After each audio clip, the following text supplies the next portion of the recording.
start another show called Tulsa Queen. Actually, I thought about that over the weekend. I thought, That's cool. what you do in your free time? Well, no, here's my thinking, and that is it would be a good marketing thing for Pride Month to do have a picture of Stallone in full drag and with Tulsa Queen. It would be a parody, so it's for fair use. I mean, you don't really need him in drag. Just get a picture of him from Rhinestone. They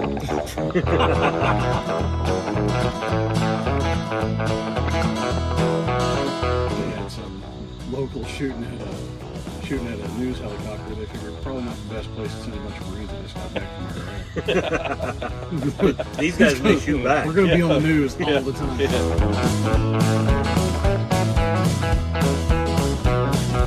Katy Perry sprayed me with foam once. You know, there are guys that would pay good money for that. I'm pretty sure that's a kink somewhere. There are. Kevin has a tattoo on his leg. It's about that long. It says 1 foot. Yeah. Yeah. So, hey guys, this is Kevin Price, and we're the Smokey Guys. And as you can see, we've got kind of a fun thing going on tonight. We've got a couple guests here joining us. My partner over here to my right, your left, I think, if they're looking at the screen, right? Or will they still be on the right? Don't ask me. I don't know how these cameras work. I don't know how all that works anymore. But anyway. I'm CR Parsons, and I'm the other Smokey guy. And we've been drinking all day. So this should be a great episode. We've gone from beer to liquor, back to beer, and now we're at liquor again. So to keep something, how did you get so freaking far down in your drink? This is supposed to last an episode, and you're sitting here, you're already down to what's left basically of a shot glass worth of a drink. Anyway, we are the Smokey Guys, and apparently we're the drunky guys. We have a couple of guests here with us. We'll let you guys introduce yourselves. We'll start over here with Brian, since he just filled his mouth. White Brian. That's it, White Brian. And I'm Derek. Who are you guys? Talk about Tell it. us Tell us who you are. Don't just give us your nickname we or know name. your names. We know who you are. They don't know who you are. So, I don't know what to say about make something up. Yeah, they'll fact check you, and we'll hear about it, but you may not. The 3 people that watch this podcast. I'm one of them, so. It's the other 2 you got to worry about. I don't drink a lot, I don't smoke a lot, but here I am. There you go. Nothing wrong with that. Just because it's the Smokey Guys podcast doesn't mean you have to smoke. Derek, who are you? I've been friends with Kevin for years. Years. Bajillion years. And same thing with Mr. Brian over here. Old hockey. So so we all go back to playing hockey together and go into Oilers games together. Derek and I actually used to have season tickets pretty close, and he sat right on the glass, so he would bang on the glass and like yell at guys. Where did you sit? I sat one row back and one section over. Really, the other side of the steps. He actually, so other side of the steps. He sat by where you sat. Yeah. Yeah. Oh, And so I was the loud ass that would sit there and yell at the players and get response from them. I would get their fighter to engage with me. I would just talk nonstop trash the whole game, and I've had pucks shot at me. I've had guys, on the ice invite me to meet them off the ice later so they could, we could settle this, because I was running my mouth. Even made several good friends from other teams that would come to town. And then we all played beer league together, which was always a lot of fun. And Derek and I played on a lot of the same teams, and he was always kind of one of my protectors when I'd start running my mouth. They played hockey. I did not. I was too busy doing musical theater. But to give you an idea about how hockey goes, Derek and I have been local 2-on food besties, for a long damn time, and played hockey together for a long time. And we had a guy who was the head coach of our local pro team, the Tulsa Oilers, Dan Hodge, and he came out to our men's league to run a training for our team. And so we go through this whole, 3 hours of training, and they're putting us through the paces and everything. And Derek and I just give each other hell all the time. It's what we do. It's just part of our nature is what we do. And he's filling up again. Wow. So we're gonna party. we get to the end of this training, and Derek and I just skate out to center ice and drop our gloves. And Haji comes over and he's like, I've been waiting on this all day long. And I was like, well, this is a dance you're going to be ready to see. Because the beauty of hockey players is we can beat the crap out of each other and then walk right off the ice and go have a beer. We're the weirdest animals on the planet because we don't hold a grudge. We don't do any, there's none of that remorse or, like, oh crap, I hit him too hard or we can't be friends now that we had a fight. We've been on teams where we've had teammates fight like on the bench during a game, and the refs just look at us like, well, you guys have to break it up because that's y'all's teammates. It's not. They call it beer league. They ought to call it ER league. Yeah. Yeah, it says CR Parsons, man who knows a lot about ER rooms. But I'm really glad you guys are here tonight. It's been such an experience for us to do this. This is episode 12.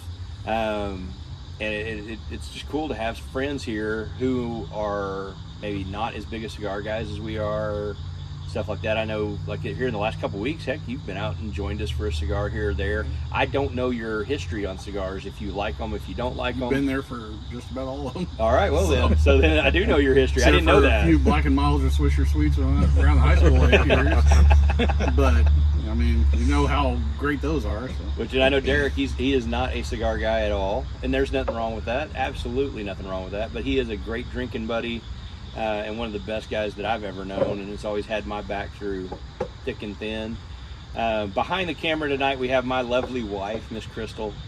That's right. Kevin Schultz isn't here tonight, so we have to have Crystal producing for us. So I'm getting the look. Crystal, you're allowed to say something. I'm good.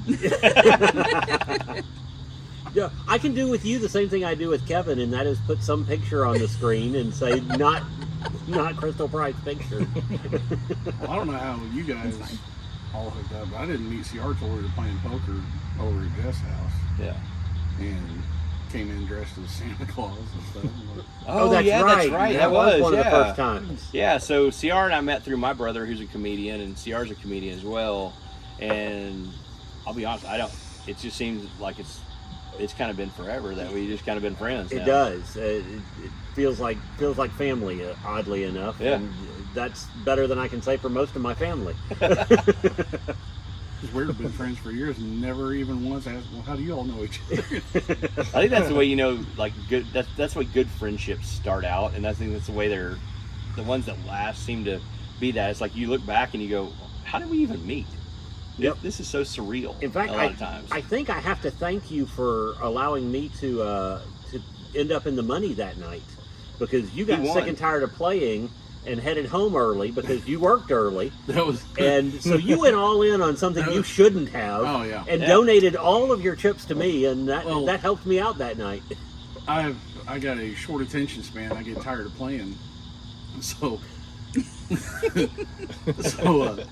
I'm just like, all right, I got other things to do, and it also would piss Jeff off. So I was going all in, and it would push him out all the time. And then the one time he would call me, I would end up beating him and to piss him off even better. That's so the beauty it's of a playing win-win. poker with Either friends. I get to go home, right, or I get to piss Jeff off. So either way. So either way, you were good, right? Mm-hmm. As long as he didn't win, I was good. Well, but you go in all in to go home, and so when you win, it's bittersweet. Right. If it makes Jeff mad, it's like, all right. Yeah. Bonus. Yeah. Like, to me, I just, like tonight, I just like hanging out with everybody, and it was a guy's night. It was fun, Mm-hmm. I mean, it was fun until some people took it a little too seriously. But right. You mean tonight? Yeah. Everything's very serious. Let's see, was it whenever we had the steaks, or was it after the steaks? Serious about them steaks. All right, well. So yeah, just a little backstory. We've been here together since about 4 o'clock in the afternoon. It's currently almost 10 o'clock. So we've had a few beverages. We may have had some New York strip steaks and just a lot of great conversation, and decided that it was a great time to flip on the camera and maybe do something a little different than we have before by, like I say, not having people that are really into cigars be a part of a podcast that's about cigars and bourbon and all these things, and just change it up just a little bit.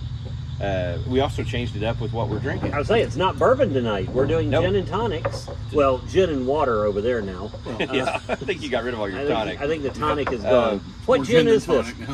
Yeah, so one of my really, really good friends turned me on to gin and tonics because he and his dad get together every Sunday and have a gin and tonic. And I was always either beer, bourbon, scotch, stuff like that.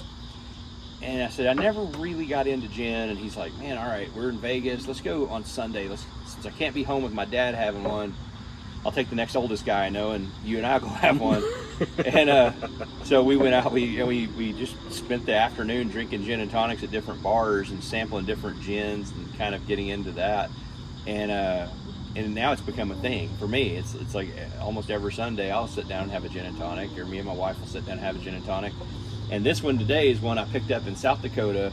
It's available everywhere, but it's a Glendale rosé gin. They also do an Irish whiskey that's just phenomenal. These are both products of Ireland, and I think it's like 41% alcohol, so 82 proof. But it's really, really good, and the rosé gives it that cool little floral thing. Yeah, a little sweetness to it that you don't normally end up with. That you don't normally get with the juniper gins. That kind of softens some of that juniper. Yeah. But apparently it was good. Well, let me have a sip, and I'll let you know. Speaking of drinking, I think you were there that night. Were you there the night I brought some shine to the poker game? I think I was there that night. I think you were too. So we had a I big vaguely poker remember. night. You remember? That was a fun night because you had been to an auction, I believe. It was like a fundraising event for some down bikers group and, here in town. I had done some comedy for them as a fundraiser, and they had a live auction, and I bought a bottle of Shine from a guy named Shine, which I thought was very appropriate. Kind of sketchy. Did you moonshine? What's that? Did you moonshine? No, I did not moonshine. But if I ever meet a guy named Bourbon, There we go. If we ever meet a guy named Bourbon, that is our new best friend. especially if his name is like Scotch whiskey and Bourbon's his middle name or something like that, then it's just he's gonna be hanging out with us forever. No kidding. But the thing about the Shine was it was strong, and Shine warned me, this is a sipping Shine. Do not drink this. It will knock you on your tail. And so he said, just sip. And so I brought it to the poker game, and everybody had a sip. No big deal. We left it down at the island, and we went upstairs to play poker, and apparently the wives came in while we were playing poker. You remember that now? Yeah. This rings a bell, doesn't it? They came in while we were playing poker. They usually go out for the night, and they came in early. And so we took a break, and we went downstairs, and the Shine was gone.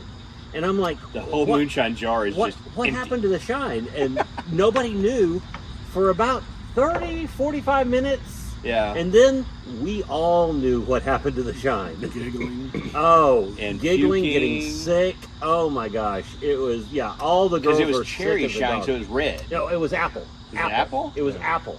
What was the red staining down the stairs? Well, Is that what they'd had before? That was what they had before. And it okay. had a little red in it because it was kind of a apple pie. So there was a little cinnamon flavor to it and all of that. It looked like I someone got remember the murdered apple. going down the stairs. And it was strong, but it was good. Yeah. It was very good. Very smooth. Very good. It just wasn't to be drank, and they did. apparently drank it. Yeah. And they got sick. Oh, they got sick. Yeah. Just words of the wise. If you see a jar of anything sitting on a counter Without a label on it? probably not a great idea to just guzzle it. Mm-hmm. You might take a sip or two and see what it's like, but yeah, chugging That's is probably how it started. yeah, maybe. I don't know. It was really good. Yeah. But no, hey, we also have to mention. I know this will come out later, but today is actually Memorial Day. That's right. It is. And it is. We have to give thanks to those who paid the ultimate sacrifice for us to be able to do what we do, and so thank you to those who served and lost lost their lives, or family members who lost loved ones who served. This is the day to remember them, And I want to take this moment to mention specifically, here within the next year or so, the film that we were involved in, 17 Carvings, will be coming out. That's our buddy Anthony Marquez, who is a veteran Marine, who they lost 17 guys over in Afghanistan. in a matter of 6 months.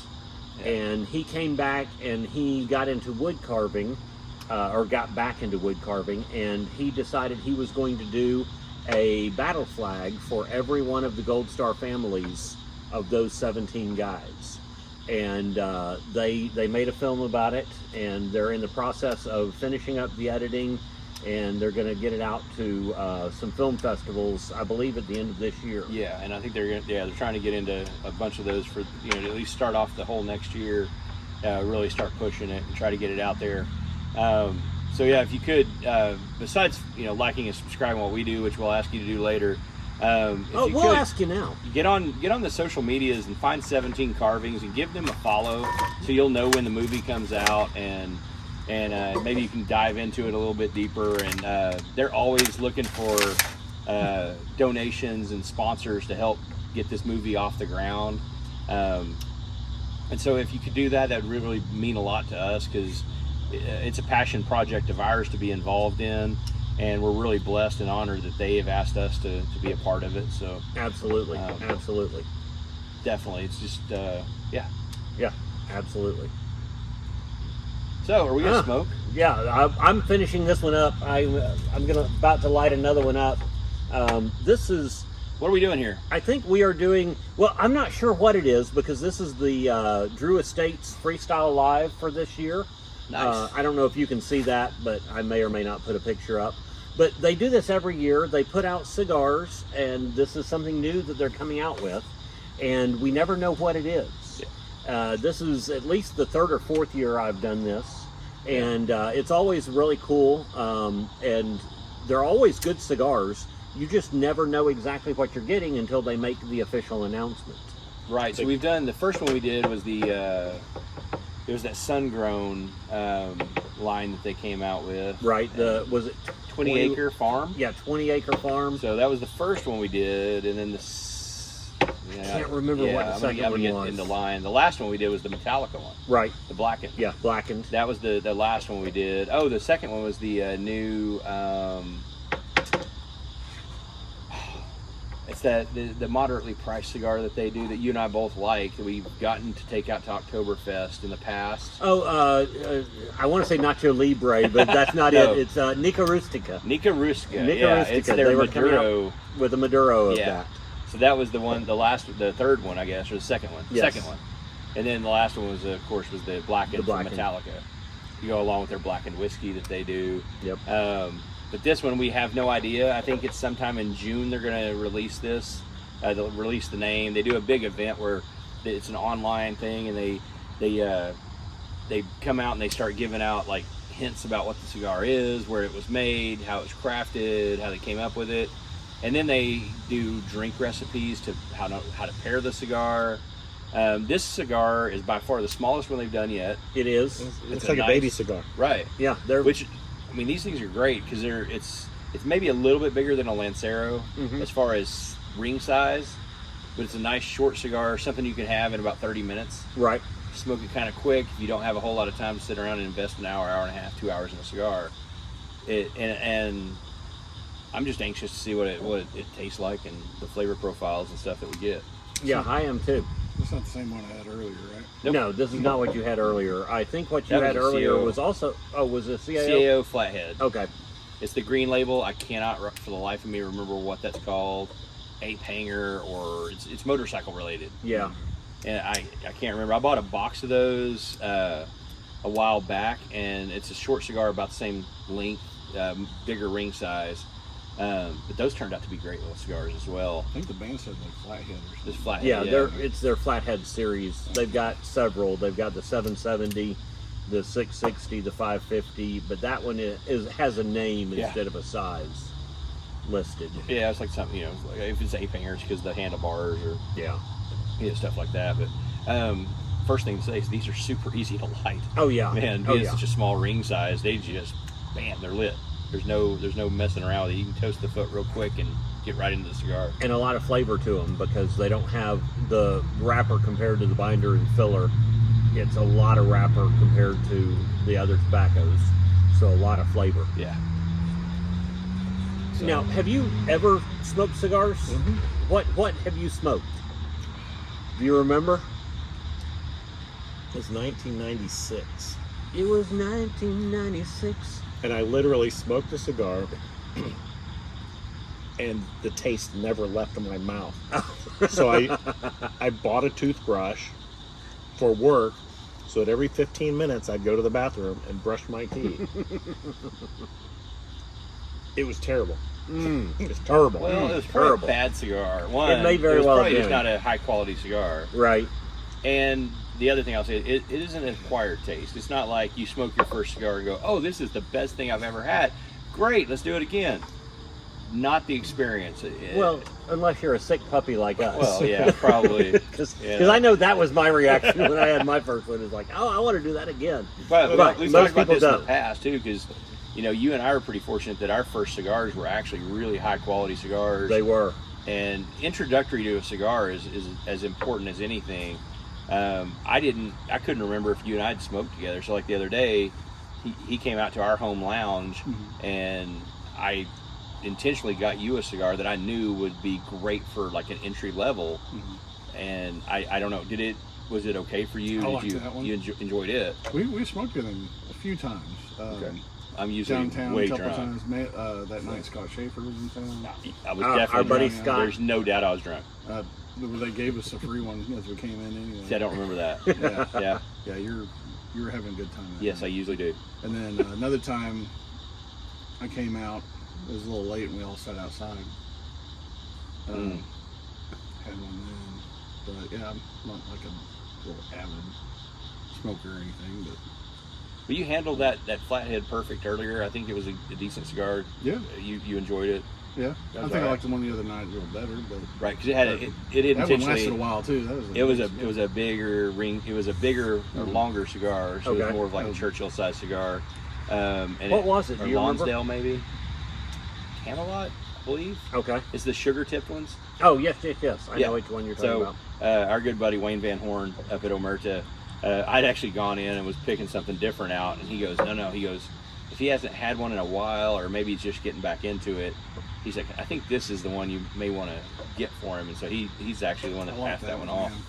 off. And I'm glad now knowing that worked out. So I mean, hell, I smoked the entire game. you did. No, it was a good 8.5 inch cigar. So that one lasted a good while. Took all 8 inches. He took all 8 inches. Inch cigar. Yeah. Well, Like mother, like son. we don't lie about those 8 inches, folks. Just saying. Our producer just glared at Kevin, just so you know what happened behind the camera. Yeah, if she ever gets a real ruler, I'm in trouble. You gotta use the other side. The other one that says CM. You can't all use that one. of our rulers in the house are like handwritten. It's okay. Okay. Kevin has a tattoo on his leg. It's about that long. It says 1 foot. Yeah. Yeah. She had no idea they actually made real rulers. They don't sell them at stores. But you're not as big a cigar smoker, but you are a drinker. What do you like to drink? I prefer rum and coke, and spiced rum specifically. Is there a particular spiced rum you like better than others? Are you a Kraken guy, or are you a... Sailor Jerry guy? No. I knew where to go with this. Sorry. I'm I going to like go ahead. Captain Morgan, and it's a good. But the Babu is probably one of the better rums, and it's a good drinking rum. Yeah. Good sipping rum. Yeah. Now, is that the one that Little John? No, that I've got a bottle in here of it. I can't remember the name of it off the top of my head.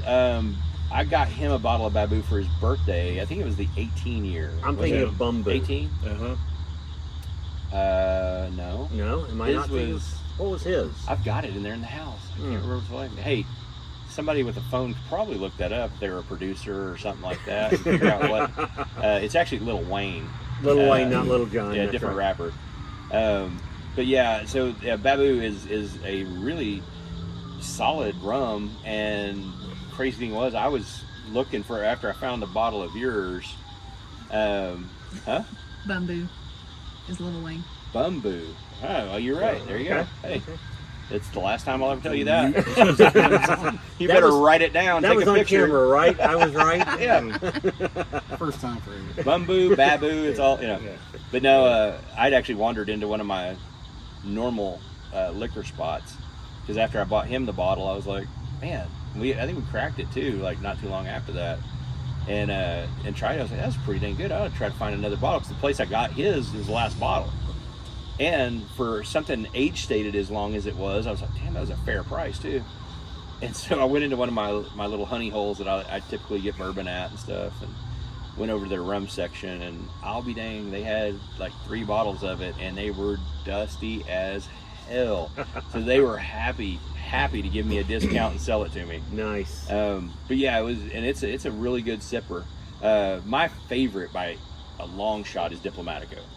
And I don't know if I've ever shared that one with you or if you've had it, but man, that Diplomatico Reserve for a $40 bottle of rum, it is absolutely wonderful. You can just drink it straight. That's the green bottle, right? Black bottle. Black bottle. With the kind of green and cream label. Okay. Yeah. Okay. That right there is really special. And I'd have to say that the Captain Morgan Anniversary Edition was some of the best rum because it had a vanilla flavor to it. That was really, really good. Yeah. Have you had any of their like, I noticed they do a lot of different expressions like cherry cola and orange vanilla, and I've had them all. Do you like any of these? I mean, is that something that's like, I mean, 'cause we see a lot of that in bourbon. They're good for mixed drinks. Okay. So if you're mixing a drink, it's good drink. It's good for that, but yeah, I mean, the flavored rum is not really good to sip. It's not a great sipping rum. Gotcha. Okay. See, we get a lot of that through bourbon as well, because all these companies come out with, oh, we're doing a toasted thing, we're doing an extra aged thing, we're doing this, something in a that. sherry barrel, something in this cask or that cask. It's interesting to me because like we don't see that on the bourbon side of them going, oh, we're doing a cherry cola bourbon, or we're doing, So I was curious at how that, to a true like spiced rum drinker, how does that translate? And obviously, it's exactly how I thought it would go. It's just, hey, if you're making a mixed drink, it's great, but. Well, I guess we did kind of see that with Jameson Orange. Whenever that came out, it tasted like Tang. Yeah. And by itself as a sipper, I thought it was terrible. Yeah, I thought it was awful. I thought it was terrible. But as we sat and sipped on it, we were going, I'll bet if you made an old-fashioned with this, you could leave out the orange peel and make an old-fashioned with this, and it would be really good. And so we asked the bartender to do so, and it really wasn't bad. No, it actually turned out really good. Yeah. Because I grew up on Tang, so I was like, I kind of like that little tangy flavor. It was kind of cool. He always wanted to be a spaceman. I did. I really did. I still do. I still kind of space out from time to time. I'm not going to say it's alcohol induced, but maybe. Possibly. I don't know. I used to go through Sonic when they had the pineapple slushes. Uh-huh. And they just pour Malibu coconut rum in there. There you go. That works. Darn right it did. I'll bet. Yeah, you get that ocean water. You could put some Malibu with that. I hate coconut, but I got a funny feeling ocean water with the Malibu probably be a heck of a mixed drink. It sounds like high school drinking, right? Well, yeah. It does. I mean, when you went and got the big thing of Mountain Dew and you put the 151 in it, the big gulp. And 151, I have not had that in a minute. Dude, wow. I used to drink 151 on stage. I played guitar with a band, and during one particular song, we would breathe fire. It was a rock band. We were trying to be more than we were. Very weird school talent show. But the funny thing was, I loved Bacardi 151, so I'd sip on Bacardi 151 all night. But then when it came time to breathe fire, I just took a sip of that 151 and it would blow out just the biggest, reddest flame you've ever seen. And one guy caught me one night. He goes, "What the hell were you drinking? Because that's what you breathe fire with." Bacardi 151. It works perfectly. It's a horrible drink. It's a horrible drink. My ice had melted. It serves a good purpose. It does. It gets you wasted. Yeah. My ice had melted and really had watered it way down. Oh, yeah. It's like, 82 degrees out here-ish, maybe? Yeah. Beautiful night. It's a beautiful night. I mean, the wind's blowing a little bit. It's kind of nice, but my ice had melted and just really watered it down because I was really enjoying it. And I took a sip and I was like, ooh, wow. Drink it faster like a man does. Who's Amanda? I don't know Amanda. Met her when I shared the pineapple. I think you knew Hug and Kiss, right? Amanda Hug and Kiss. 74 degrees. 74. 74. That's Wow, even temperatures better. dropped. That's awesome. Break out the park Because it was really a little warm, but it was nice out here. Beautiful day. I was enjoying it. We had plenty of shade, so that helped. Yeah, for sure. So what are you thinking about that cigar? This one, I really like it. It's got some nice notes to it. I definitely am picking up the typical leathery, almost nutty flavors. I'm not getting a lot of strong spice, so I'm gonna guess not a Nicaraguan by any stretch. Yeah. Because I'm not picking up any of that. Nope. But it is nice little smoked cigar. I like it. Totally. The smoke's not as strong. Is it not? Mm-mm. Yeah, because it's blowing right at you. Yeah. It always blows right at the non-smoker. The non-smoker. It's going to be right Well, at you. You know, I always say that's because people that don't smoke cigars suck. So they pull the air toward them. Yeah. Now, you've had an interesting and fairly busy time since our last podcast, because our last one was with Hank. And, Yes. and you guys performed together that night.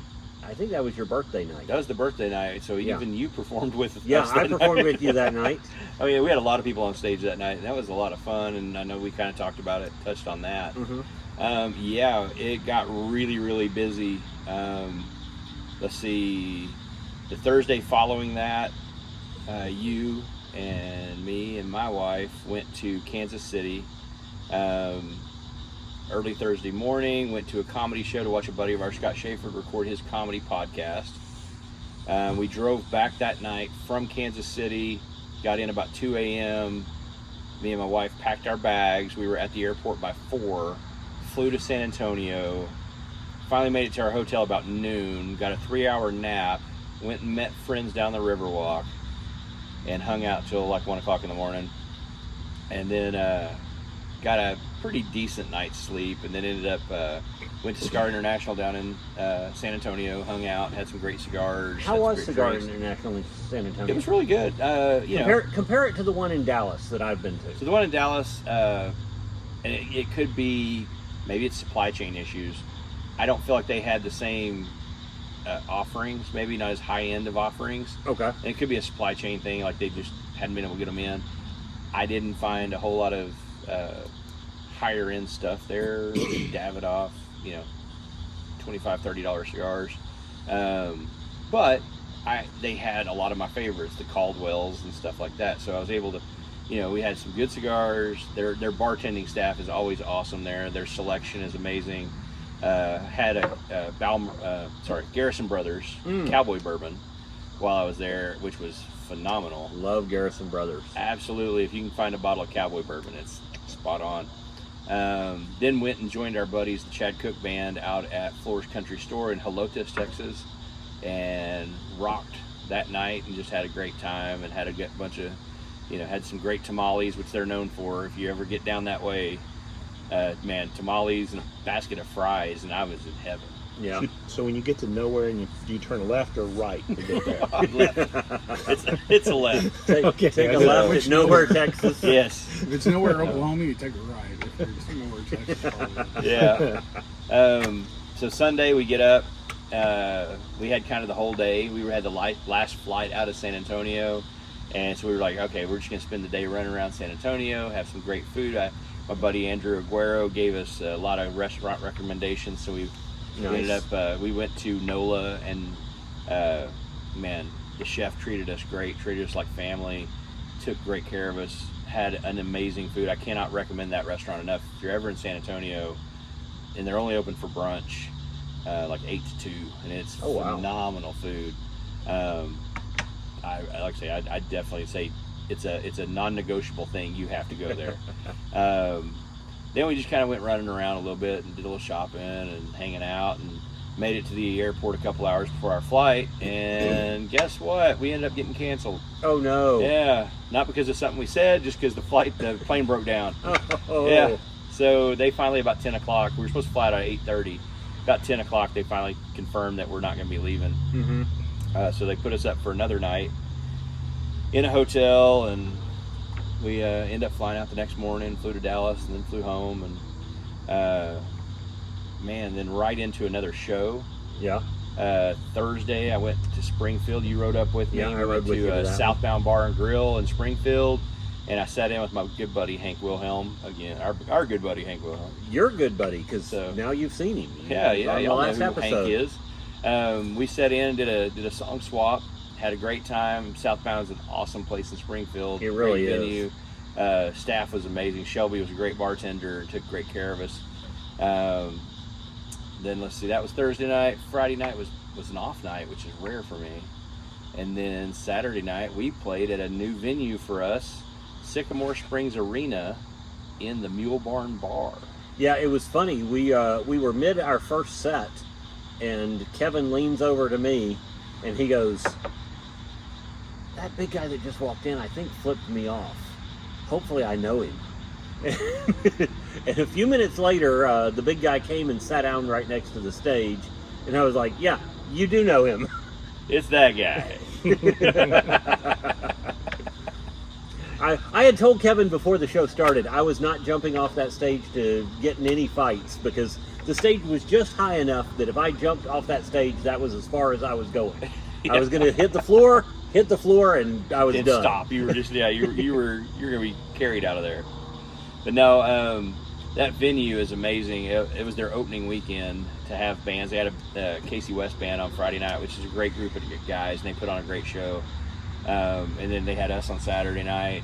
Again, I always feel like we put on a great show, but I thought we really kind of dialed it up that night and gave them a little extra, probably. Sounded really good. I'm glad you liked it. It was awesome, and you even flipped me off. So it's very cool. I've seen you numerous times, so when I say y'all sounded really good that night, you did. Yeah. So we look forward to hopefully getting back out there again at some point. Yeah. I know they're going to be hosting some rodeos and livestock sales, and they've got a big venue out there to hold like 400 people for shows like what we do. And I really look forward to revisiting that place at some point. It will be fun, because it was a good night with just a few people we had in the room. For sure. And then last night, man, we were over at our producer Kevin Schultz's house. We were. Couldn't make it tonight, apparently. Well, I rolled in there half asleep, because unlike you, I did not have Friday off. You had a real busy. I have beat the road between here and Springfield, Missouri to death. Went with you to see Scott up in Kansas City, so part of the route that way. Went back with you to Springfield. I went to Seneca, Missouri to perform Friday night. Did comedy at a little brewery called Track 94.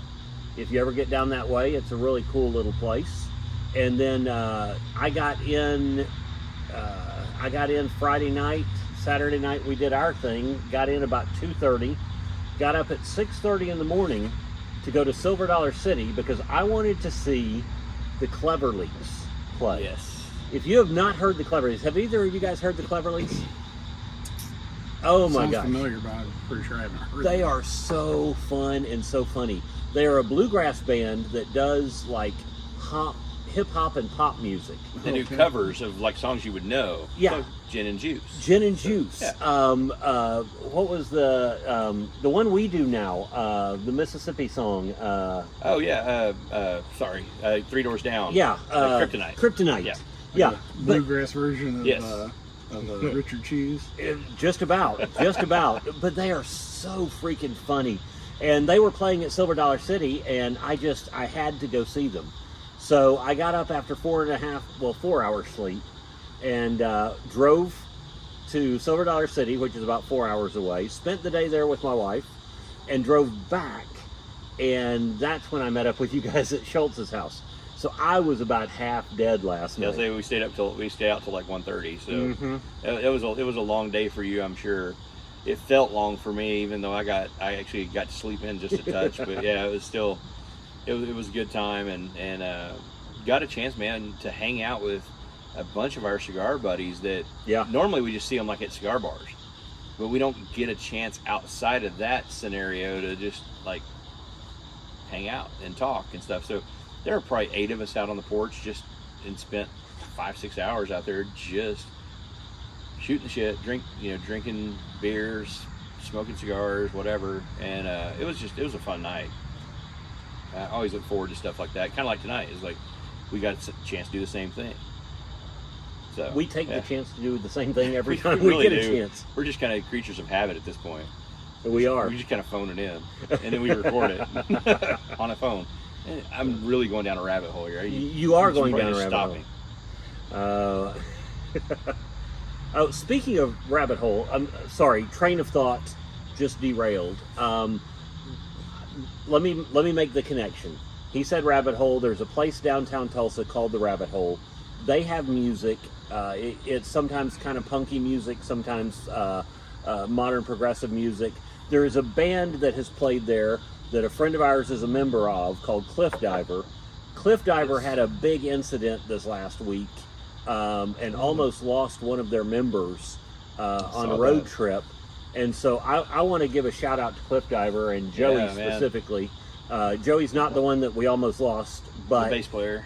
But yeah, they had a scary moment on the road. Yeah, it's just one of those freak accidents, huh? It's a strange story. It was strange, but that's the unfortunate thing of being a traveling musician is we travel up and down these interstates, and you never know when something odd's going to happen. And it's like that, timing just intersects, and life comes at you really quick, and next thing you know, tragedy strikes. And I mean, the guys in Cliff Diver are so fortunate that they didn't lose any members.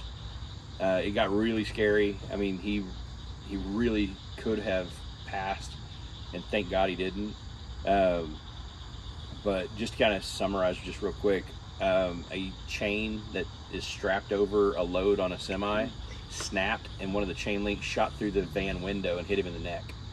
And as far as from what I've heard and read, it like, I guess, hit the jugular and the and they believe it came from the other way. So yeah, so it was going the other direction. So it was more like a bullet almost. So on the turnpike, it's probably 80 miles an hour, and that thing's moving probably faster. More than that. It was probably the 110. Yeah, the projectile's moving much quicker once it comes off. Yeah, is if it's launched at 80, it picks up speed as it takes off, and you got 80 and 80 and 160. Right. Yeah. Even if it loses velocity, it's going to still going through the window will slow it down a little bit, but not that much. No. And so again, our hearts, prayers, our thoughts all go out to those guys. Absolutely. And I know, like I say, I know amongst the music scene folks, everybody's thinking about them and hope that they, get back at it real quick, and hopefully he's all good and set to go. But if you have not heard of them, look them up. Listen to some of their music. They're great guys. Yeah, they're great people. So we want to shout them out since we're talking about it. Sorry, my brain derailed. I totally had to wander off for a moment. That is a perfectly good wander on your part, and no problems with that. So hey, just maybe so that these folks out here, the two people that watch besides you, can get a little background. Could you give us a touch on your background? I mean, you've had an interesting life career up to this point. I mean, you served in the military, stuff like that. I mean, just give us a little. I think you covered it. So, how long? Spent 4 years in the Marine Corps, active duty. Did thank you for your service. Proud to do it. Went to Iraq in 03 and 04, and we kicked that fun expedition off. You can use foul language. Yeah, it's okay. You can cuss. So that was a shit show.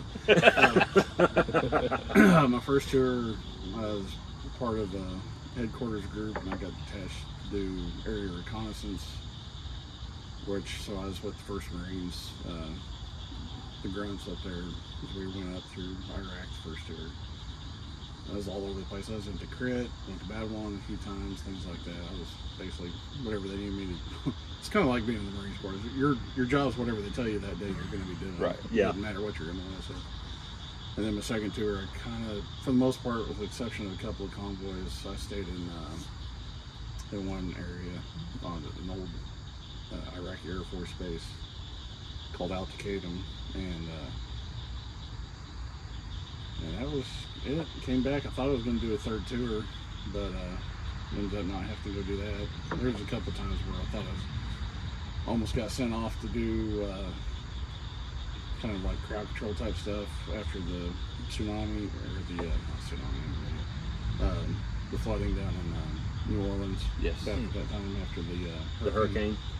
Yeah, almost had to go do that until they had some locals shooting at a news helicopter. They figured probably not the best place to send a bunch of Marines that just got back from Iraq. These guys may shoot back. We're going to be on the news all the time. Yeah.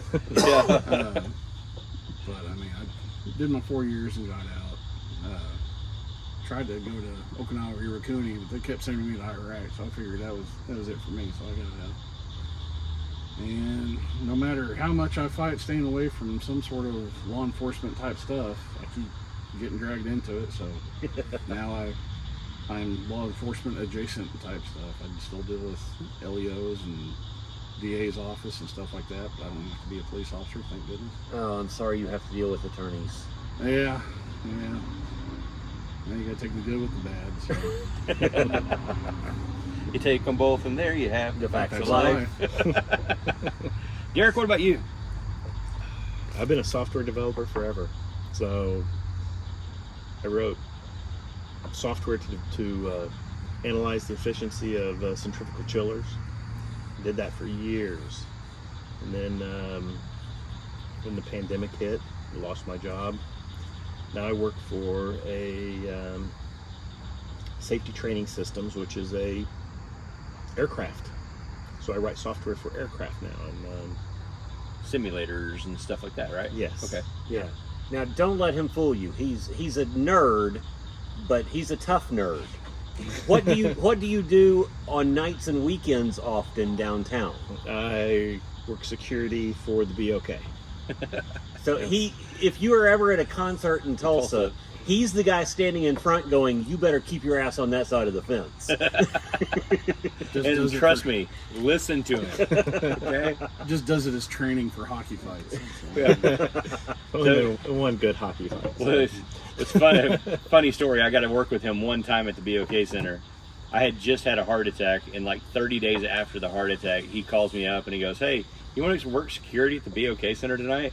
I was like, thinking, okay, he knows I've had a heart attack. It's going to be something easy. He's going to get me into like an Enya concert or Celine Dion, something super simple. Oh no, it's Avenged Sevenfold. It's a metal show. What a great show. It was a great show. Great show. Yeah. I still have a photo for that one. Yeah. So the best part for me was I was sitting there and I was a little bit like kind of leery because I was like, man, I don't know if the heart can take, getting too excited. If somebody comes over that wall and I've got to, go after them. So they lined me up right in front of the stage, and I was on stage right. So I was dead center, and then they put these two big football player guys on either side of me, just a few feet away. So I was like, okay, great. If something happens, they got my back, and this is going to be not a problem. And the first two bands come on, they play, and they were great. The first one was from England. I can't remember their name. The second was Breaking Benjamin. And they put on a great show. And so then we're in that intermission between Breaking Benjamin and Avenged Sevenfold, and they come over and they take my two big security blankets away, and they're like, "Hey, we need these guys to go over here because that's where we think the trouble is going to be at." And I was like, "Okay, are you gonna at least send me two smaller guys to like?" Oh no, they left me on stage right by myself, taking up that whole third of the stage. And so I just had to like put on like the brave face, like all of a sudden I'm this big bearded guy, and I'm like, yeah, 5'8", trying to act like I'm 6'3", and I'd like climb up on the ladder and yell at people. I worked one show with Derek. It was for one of the UFC fights, and it was like people just would look at me like they're sizing me up all the time. Yeah, they just go to their seat, just looking at me, just looking right back at them. Of course, I had the best seats. I was right there by the stage. I just had to stand up in front of them in between stuff. Most people are really good. You explain the rules and say, hey, this is how it's going to go. Yeah. They're usually pretty good about it. Yeah, it's just I can't imagine people that go to like concerts and they spend $100 a ticket, or this upcoming Aerosmith show is $430 a ticket. I mean, it's insane. It's a quick way to get people to not break the rules. Is right. To go, how much you pay for that ticket? Yeah. Really suck to have to listen to the show outside the front door. Yeah. Or hear everybody else tell you how great it was, and you missed out. Yeah. You missed out because you were acting like an idiot. Yeah. And so I see that, and like I said, luckily the time I worked it, I didn't have that problem. But I go to a lot of these shows, and I do see guys getting hauled out. And like I was at that. Let's see, it was the Co Wetzel show that was most recent, and those tickets weren't bad. They were like $60 a piece, but still. Girl got thrown out before the show started. Before the opener even started. Oh my goodness. He had to throw a girl out because I always go in. I'm looking for Derek, and I'm like, okay, I know he's got to be working, so I scan the crowd. I'm like, oh, there's that bald head. Okay, I recognize that's the one. That's the guy. And next thing I know, I see him like run up to the gate. He like climbs up on there, and I see him just pointing, and I can tell he's chewing somebody's ass. And of course, I'm thinking it's a drunk dude.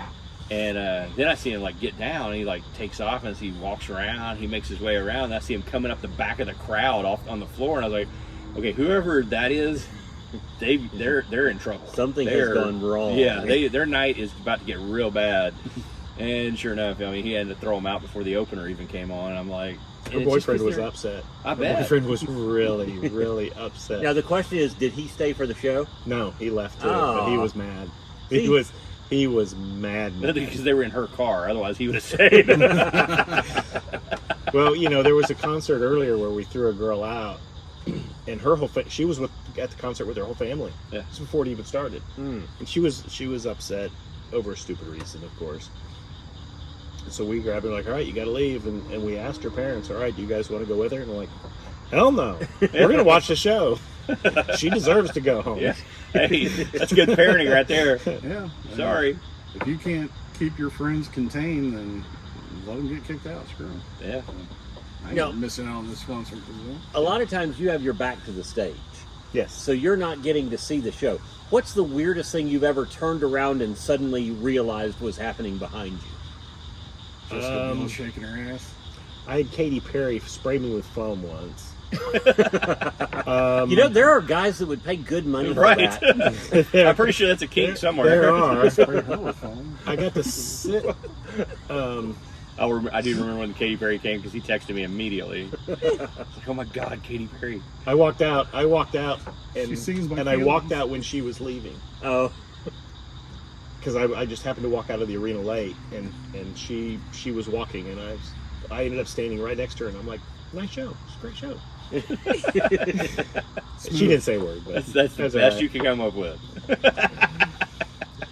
Any more great dating tips there on the little pickup lines? While you're throwing things out. Well, I'm obviously not going to be dating Katy Perry. There's not enough penicillin. Well, I'm about done with this one. Yeah. I will say it has smoked very smooth. It has smoked very clean. No relights. Yeah. So it's well designed, well crafted, and it's still smoking good right down to the nub.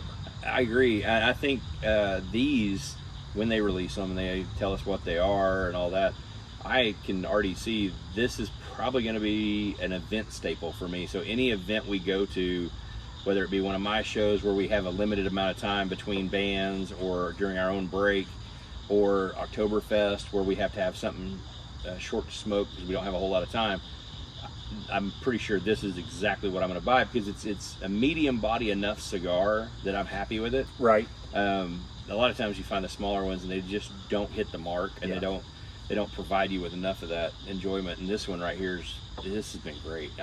I myself have a 4-pack of these that I bought for the event as well, and I can't wait to break into them. But I thank you for sharing. I have to say I was gifted this, and I still don't know who.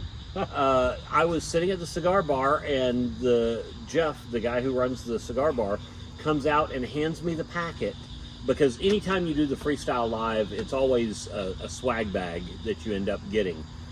So this one had this little case, and it had a lighter, and it had a cigar stand. And the lighter was actually really good too. It was a triple flame, really nice high quality lighter, and the 4-finger case is perfect for the smaller cigars, right? Which I don't have because the last few they've done, you got a full size like 3-finger, right? And I've got a slew of those now, but having that smaller 4-finger is really cool. And I like it. And it comes with a QR code, so you sign up and it enters you to win prizes when they do the big announcement. So some of the previous prizes they gave away a Jeep one time, they gave away a Dodge Challenger, they've given away a custom Les Paul guitar. Gosh, I can't even think of all the things. They give away some really good prizes. Some cool stuff. Drew Estate is like one of the best at marketing. They come out and they market the heck out of their cigars, and then they crank out a great product. Yeah. And so it's not just one-sided for them. It's not just like, oh, we're great marketers. We're also great cigar people. So let's just pair that all up, and it makes for a perfect storm.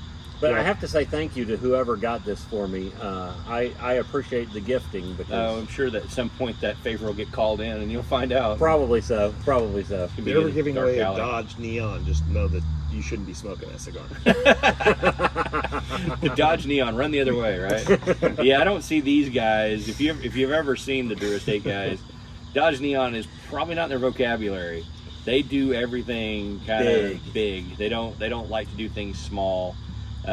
Much like us, we were kind of the same way. It's like, man, we don't do anything too crazy or nothing small. Yeah, we don't. Friday I drove to Dallas, or Friday night I drove to Dallas, and went and picked up a new guitar just because the shop called me and said, hey, it's a one of 300 guitars that were made, and it's a Chris Stapleton Frontier acoustic guitar that I played Saturday night. It's beautiful. So yeah, we don't do anything small. Sounds amazing. And I will tell you that our producer this evening, her eyes are rolling in the back of her head as he said that. Yeah, because she was in the car when I got the phone call, and she heard the guy tell me how much I was going to have to pay to get this guitar. But it's not even that. You're going to have to build a room onto your house. Yeah. To her credit, I said, "What do you think?" She said, "You got to do it." So 1 of 300. It is it's a worthy investment as well as a tool that I will use. But shout out to Gibson and their custom shop for making this guitar, because it plays like a dream. It sounds amazing, and I don't know that I could have designed one as well. And I'm a Martin guy. It's tried and true. This is the first Gibson product that I've had, and man, it played great the other night. It really sounded good. I'll tell you, the funny thing though was what you told me about the guy that sold it to you, because a lot of these guitars, because there were only 300 made, so they're very collectible, and so a lot of them are going to end up staying in a case and getting put in a closet and then resold years from now for 2 and 3 times what they sold for this time. And he asked Kevin if this was going to be a case queen. Kevin was like, "No, I'm playing this tonight." And he did. He lived up to it. Man of my word. Still waiting to be gifted a left-handed Brian Setzer guitar. Is Brian left-handed? No. Oh, okay. No, but I know you're left-handed, but I didn't think Brian Seltzer was left-handed. Lefty 6120s from Gretsch are very hard to come by. Yes, they are. Especially if it was a Brian Setzer edition. That's going to be even more rare. Be one of those special order type things. Yeah, I've got my eye on a 6120, and I've always wanted one, and it doesn't really fit the style of music we play, but at the same time, it's like, man, it's just a great guitar, and it plays amazing, and I'm a huge Brian Setzer fan as well. I'll tell you, the guitar I am dying to have is whatever Gibson it is that what's his name plays on Foo Fighters, and I'm horrible with names. Dave Grohl. It's that. What? Who? Yeah, I know. You would think I would remember Dave Grohl. Yeah. And I'm probably wrong on this. I'll probably get chastised for saying it, but I think it's an ES 335 maybe. I think it is. Or 355. I think it's a 335. But yeah, I would love one of those as well. Played the drums. Well, he will tell you he does. He will tell you he doesn't know how to play guitar. He knows how to make a guitar sound okay. But yeah, I love that guitar, and what he does with it is freaking amazing.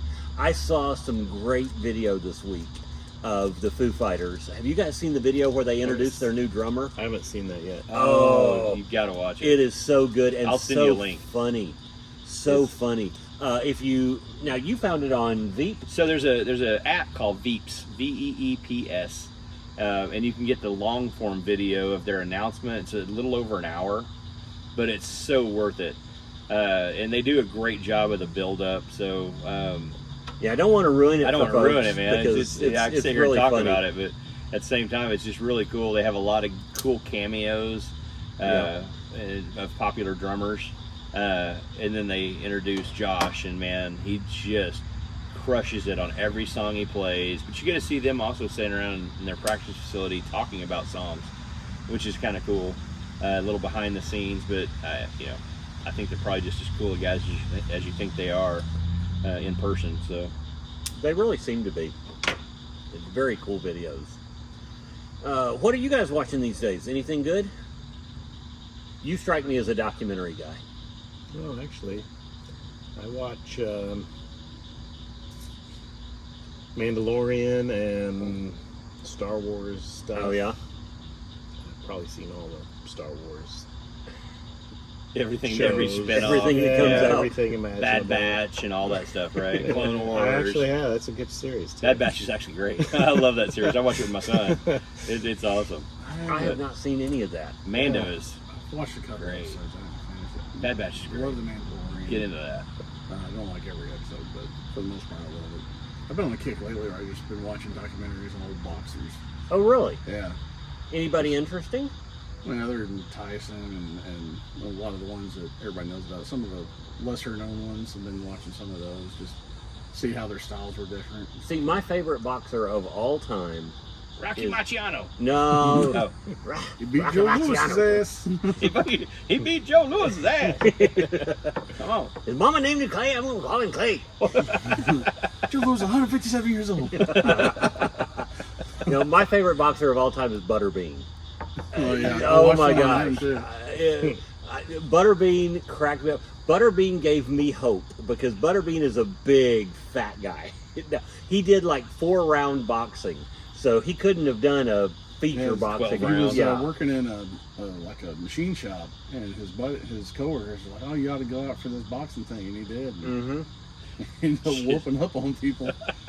Oh yeah, he is hysterical to watch. Yeah, Hysterical to watch. he's a humble dude, unless you want to try him. And Mhm. He gets that look in his eye. still have to say Mike Tyson's my favorite. Oh, same here. That's Just Yeah. watching him pummel people were just unbelievable. Kind of looking Yeah. forward to that new George Foreman movie that they're coming out right. with. I mean, that seems pretty interesting because, Yeah. I mean, that guy, you look back at his career, I mean, it was Mhm. kind of insane how the whole thing he goes through being a great boxer, then he stops and does the preaching thing and, Yeah. and gets back into boxing and then he gets into grills and Yeah. I mean, it's just Makes Well, a fortune off yeah. grills. A buddy of mine, Jeff Dye, he's a comedian. I worked with him over name in. dropper. Well, I mean, it's somebody I worked with, but I was talking to him. He did a TV show with George Yeah. Floyd, Foreman.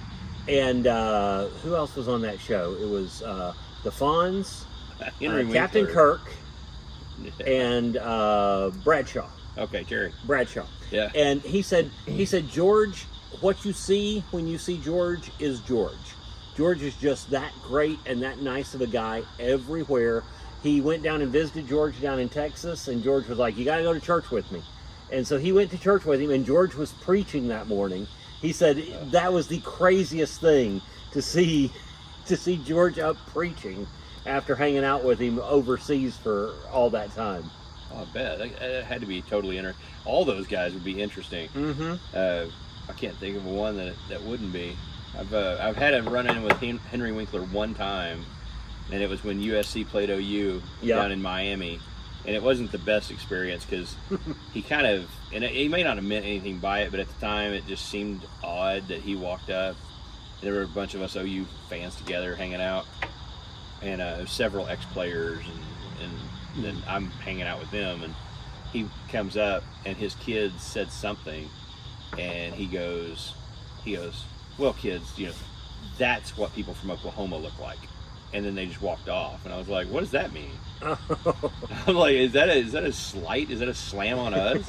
And then I watched Barry, the series, and I really got back into liking Henry Winkler, and I'm I like, love Barry. "Dadgummit, I don't know how to feel about this guy. I'm He's torn." just super, he probably just He probably didn't mean Joking anything by around, it, but at the same time, you're like, "Wait a minute, was that some sort of backhanded compliment?" Or look like winners. What? yeah, I don't know. Well, Jeff said he's the nicest guy. He said he never met a hand he wouldn't shake. He never met a signature he wouldn't sign. He was just the nicest guy everywhere they went. I've never heard a bad thing about him except for from you, man. See, I'm probably that one guy, and I don't want that to be the. But it might have been mistaken though too. Yeah, exactly. You know, it could have been that his kid thought, "Hey, people from Oklahoma were completely different." He probably thought and we he still was lived like, in "No, teepees, that's how people from Oklahoma are." Yeah, we look just like everybody else. He's probably looking at all the ex-players and going, "You see those big ass guys over there? That's what people from Oklahoma look like." Yeah. They don't all look like that state trooper that hangs around the coast that looks all jacked. Yeah. Love that guy, man. That guy. If you run into Brian Bosworth, I want an autograph. So I actually I have a kind of funny Bosworth story. So the way I became an OU fan, I grew up in Texas for the most part, and we've forgiven him. Yeah. I moved to Oklahoma in the 6th grade. And he was a BYU fan. So I think it was 85, Barry Switzer brought the OU football team out to our school in Clinton, Oklahoma, and they did a little charity basketball game. And so I got a chance to hang out with the players. And Boz, I mean, he was the deal. He was the man, right? Then, yeah. And high school me got to hang out with him, and he was absolutely the coolest to us. I mean, he just treated us like we were his boys. And so I just became a huge OU fan. I was like bought in. I was sold. I was like, all right, cool. I really don't have a dog in the fight moving here. Growing up, I was like Dallas Cowboys, Roger Staubach, then Drew Pearson, and those guys. But that was when the Cowboys were good. Yeah. So that was the NFL. long time ago, folks. The Cowboys were actually. Yeah, I was in Amarillo, Texas, and we didn't have college football per se to follow, and so but everybody was a Dallas Cowboy fan. My parents were, and so I got to meet Randy White when I was a kid. So I was like, all right. So that was kind of my football experience. College was not in my realm until Barry Switzer and those guys come down to OU, or to come out from OU, come down to our school, and I got to hang out and visit with them, and they were so cool. I was like, all right, this is my team now, and so we'll fast forward from that. I got a chance later on in life to hang out with Barry Switzer. We did a brunch, like a breakfast thing for all the 85 championship team, and so all those guys came in. And I got to sit and have breakfast with them and talk. And Barry would pass his Super Bowl ring around and his national championship rings around. We all got to try them on. And here you can look at this one. I'm going to have about 3 or 5 more of these. Yeah. And so he would and sitting at a table with those guys and listening to the stories. It's understandable how they wanted to if he spoke, you thought you could run through a wall for this guy. I mean, you thought there was nothing you couldn't do, and listen to them talk about him and how all these years later they still just adore him. That's and awesome. All my experiences with him have been the same thing. He's just the nicest guy on the planet. Well, then a few years later, me and all my buddies that go to the OU games, we have a tailgate party, and we always welcome in people. And our tailgate was right across from the stadium. We welcome in anybody who wants to come eat, whether they're with our team, other team, especially if they're the other team. Hey, come on in. We want you to have a great experience in Norman and see what it's like. We want you to walk away from it thinking, man, that was a great experience of us coming to another town, spending all that money to travel down, go to a game, regardless of the outcome. Yeah, your experience on the field isn't going to be that great, so we're going to let you have a good time. We're going to let you have a good time now. To serve them the meat that Walmart was giving away. No. Now, to be fair,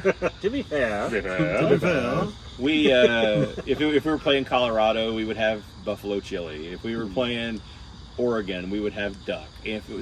So we would tailor our tailgates to have. If we could cook their mascot, we did. It's just the way it worked.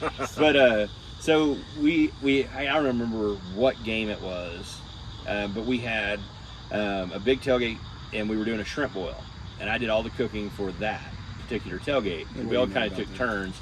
So I had a big shrimp boil, and I'd been working all morning, boiling shrimp, boiling potatoes and sausage and all that stuff, and I just worked my ass off, making sure that everybody had food and so I made myself a plate, grabbed a couple beers, walked over to my tailgate, set everything down, was sitting there by myself, just having a nice, quiet moment to eat my food and enjoy. And all of a sudden, this guy comes up behind me and he goes, "Hey, Bubba." And I turn around, it's Brian Bosworth. And I was like, "Boz, holy mackerel, this is awesome." And he goes, "Hey, we're filming a special for ESPN. Do you mind if we film here?" And I said, no, it's fine. I said, "Hey, if you're hungry," and he goes, "It's gonna be a little bit before the camera crew gets here, but," I said, "if you're hungry, have whatever you want. If you want a beer, hey, help yourself." And so he didn't, but we just stood there and had a great conversation.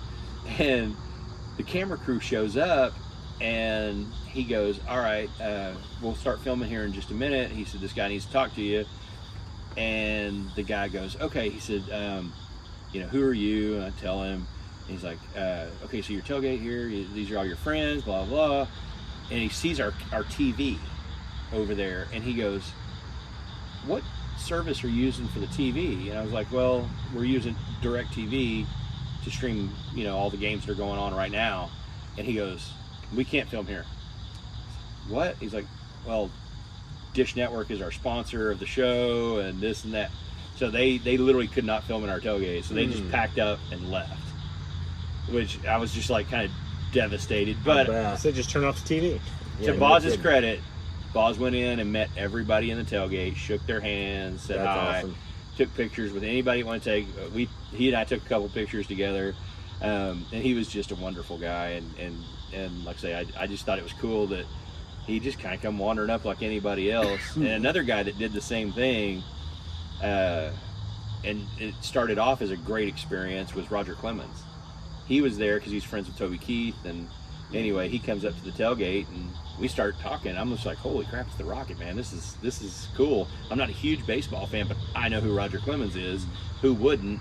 And so we start talking, and one of my drunk buddies walks up and pops off something about steroids. He couldn't have got out of there faster. I was like, "Dude, really? Do you have to kick the guy's dog whenever he's standing there talking to me?" I was like, "This guy seemed like such a cool guy, and then you got to just insert yourself and make an ass out of yourself and make us all look bad." And I was like, "That's not the experience we ever go for." And I don't think that guy's even been back to a tailgate since, but I wouldn't. Yeah, I was like, "Man, you got to be kidding me."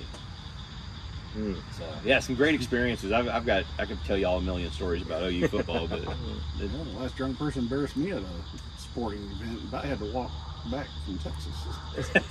We'll leave it at that. I'm not going to go into details on that. Yeah, I know this story, so chances are she won't watch this. So you never know. she's number two. She's a second viewer. Yeah. Maybe the third. Yeah. Speaking of number two cigar, what are you smoking? I'd have to look. Tell them what you're smoking while I pull out my glasses. I can tell you that's a New World. But okay. I'm smoking a CAO America since today is Memorial Day. I thought this would be a great cigar to have out here. It's a very cool cigar. It's got kind of that a wrapper with the dual stripe running through it. Just forget about the rest of America. Just America. Our America. America. Yeah, it's America. Well, mine's an American cigar too. It's called New World. Hey, imagine that. This is the New World. Now, mine is by AJ Fernandez. Yes. This is one I got at Smoklahoma. I think we mentioned Smoklahoma before. If not, just kind of give them a brief. Smoklahoma is a big event they do here in Oklahoma every year. ZT Cigars out of Oklahoma City does it. They bring in tons of manufacturers, cigar reps. They do big sales. They give away tons of stuff and some really cool stuff. This year, Rocky Patel had a cool setup that was like a briefcase that held a liquor bottle and 2 glasses and a 10 cigar humidor, a lighter, a cutter. It was leather. It was beautiful. I didn't buy enough to get one. I wish I could have, but it was a great event. But one of the things that you do when you get your ticket to the event is you get a big package of cigars. And so this was one of the cigars in that pack this year. Very cool. Yeah, AJ does, he does no wrong. I don't think he's made a bad cigar. I really enjoy the collabs he's done too. There's too. There's some really good stuff out there. So now, I will say he doesn't hit 100% with me. Okay. There are a couple that he's done, like the Banker, that just did not fit my flavor profile at all. That was not a good cigar as far as I was concerned. Yeah. But so many of his do, and he's one of those that he collabs with so many people to make some great cigars that I'll forgive one or two bad ones in the bunch. Yeah. See, apparently I didn't have one of those, so there you go. There you go. Yeah, that saves you from. Now you don't have to try one. Yeah, I don't have to try one. That works for me. How are we doing on time? Y'all are at 80 minutes. 80 minutes. Oh, wow. We blew past the hour mark. Yeah, we have. We've been talking long before that, too. Yes, we were. Yes, we were. Well, we probably ought to wrap this thing up. Now, normally, the people that are sitting as guests are entertainers of some kind. We've had comedians, we've had musicians. Do you have anything that you guys are promoting in any way? Not even a little bit. Do you want anybody to follow you on any social medias? I like this. This is like they're I don't like, use nope. my real name on social media. I don't want nobody Right. following me. Problem is, too many people were following me. Yeah. I would have to agree with Brian. Yeah, so that's okay. Hey, there's nothing wrong with He's got an that. ex-girlfriend popping up. Hey, mom and dad say hi. I was like, I don't even want you saying hi. Go away. Well, we appreciate you guys joining us. We appreciate you guys being here. Yeah. We kind of sprung this on them because we were hanging out. We're like, let's record. And they're like, okay, we don't know what we're doing, but we'll join you. Well, when I was in college and needed the money, it didn't seem so bad. But now I'm not so sure.